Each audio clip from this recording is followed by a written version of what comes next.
The next iPhone SE could have Dynamic Island. Remember that this is the cheapest iPhone distributed by Apple, and the new generation is expected to come out soon. Generally, Apple waits 2 generations to change the design, so according to rumors and according to everything we have seen previously, it should already be a time of design change. And according to the images published by Majin Buu, the iPhone would gain a design very similar to what the entire iPhone 16 series would have, but only with a camera.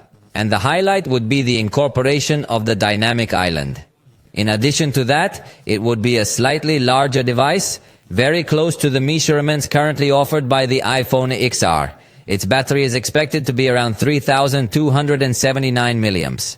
And a major change would be the incorporation of an OLED display. I think that was vital, although it will likely be 60 Hz, knowing Apple's strategy. This screen would be 6.1 inches in size and is also expected to incorporate the action button. In addition to the camera would be 48 megapixels. So it would be a very important evolution from the last generation to this one, but it doesn't necessarily mean that it would be totally superior to what we currently see in the Android mid-range. But surely for those who are not considering buying an Android at all, this will be good news because they will have a much more decent, affordable iPhone in specs.